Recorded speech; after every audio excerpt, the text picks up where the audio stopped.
nous allons créer un tableau croisé qui permettra de synthétiser quelles ont été les recettes et dépenses par mois et par catégorie. Donc, je suis positionnée dans mon tableau, je fais insertion, tableau croisé dynamique, il est complètement à gauche. Là, on laisse, c'est tout bon, hein, il a sélectionné le tableau entier, ok. Il crée une nouvelle feuille, feuille 1, ça peut avoir un autre nom, c'est pas bien gênant. Alors, dans cette feuille, le plus important dans ce tableau croisé, c'est ce qu'il va calculer. Si on prend le montant, on le fait glisser dans les valeurs, il fait automatiquement la somme des montants. Impeccable. En ligne, on va mettre, admettons, les mois, puisqu'on les a calculés. 1, 2, 3, 4, 5, 6. On voit la somme des montants. Alors, pour l'instant, tout confondu, recettes et dépenses. Bah, du coup, si on met le type ici, on aura les dépenses, les recettes. Donc, si j'ai mis le type en colonne, donc je sais qu'au mois de janvier, j'ai eu 1500 de dépenses et 2005 de recettes. Il y a un problème. Oui, enfin, c'est parce que j'ai mis un peu n'importe quoi et j'ai pas de recettes. Bon, c'est pas bien gênant. Hein. Qu'est-ce que je pourrais mettre les catégories en ligne sous les mois? Hop, assurance. Si je voulais encore plus détailler, je mettrais les libellés en dessous des catégories. Bon, ça fait beaucoup, hein, assurance, bon. Après, ça dépend, hein, ça dépend comment on veut détailler, en fait. Bon, pour l'instant, je vais les enlever, les libellés. Donc, ça fait déjà plus clair comme ça. Donc, on voit les mois, les montants, on va les arranger.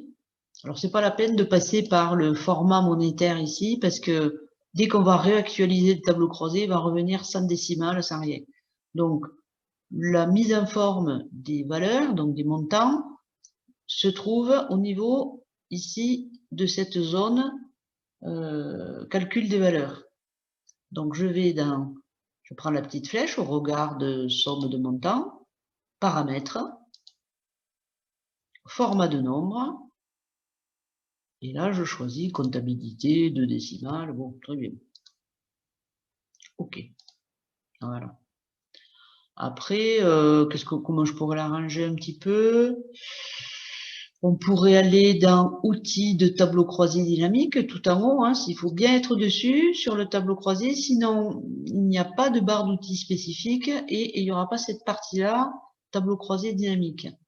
Donc là-dedans, je vais dans création, disposition du rapport, afficher en mode plan.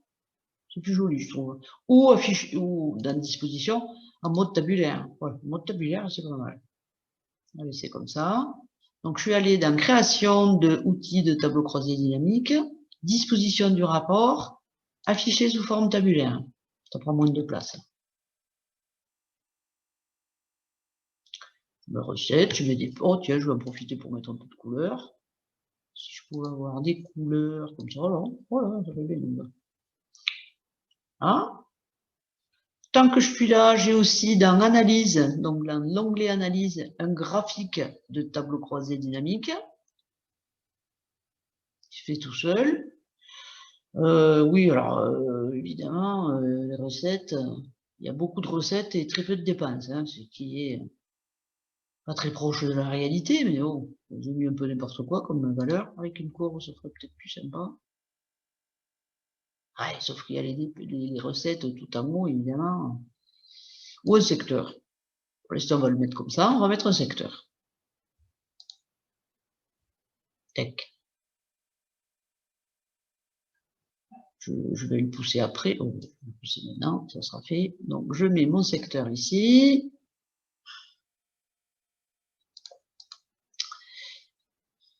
Et je vais dans analyse, non, c'est création du graphique. Hein, ça, c'est pour le graphique. Et je lui demande de mettre des pourcentages. Donc, c'est dans disposition rapide. Et je prends le modèle pourcentage. Alors, ça fait un peu fouillis, parce qu'il y a beaucoup de choses. Rien ne nous empêche ici de dire, bon, ben, Mois de janvier, je me fiche un peu, février aussi, mars, admettons, et je vois, hein, je pourrais prendre que les éléments, et là, je suis par mois. Je peux tout réaffecter, ou je peux enlever pour un moment la catégorie, et là, j'ai mes dépenses par mois, ou alors je pourrais prendre les mois, les amener en filtre, lui dire, tiens, je veux que le mois de février, et j'ai mes dépenses de février par catégorie. Je peux faire comme je veux. Il suffit que je prenne mes libellés. Alors là, je vais le garder comme ça. C'est vrai que ça fait un peu oui. Mais il suffit qu'on enlève, par exemple, je mets le mois ici et je fais un filtre dessus. Et à ce moment-là, mon graphique, il dépendra de... Donc ça dépend si on veut avoir plus d'emprise sur le graphique ou le tableau.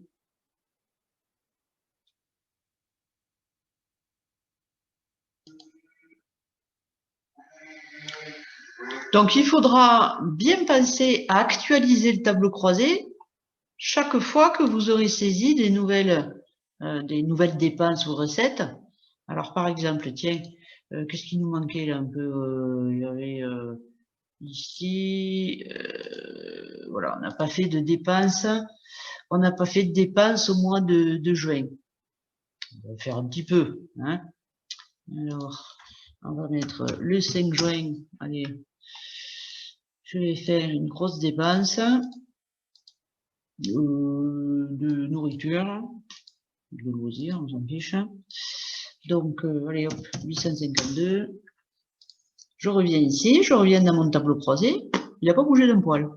Il faut bien l'actualiser. Clic droit sur le tableau croisé, actualiser.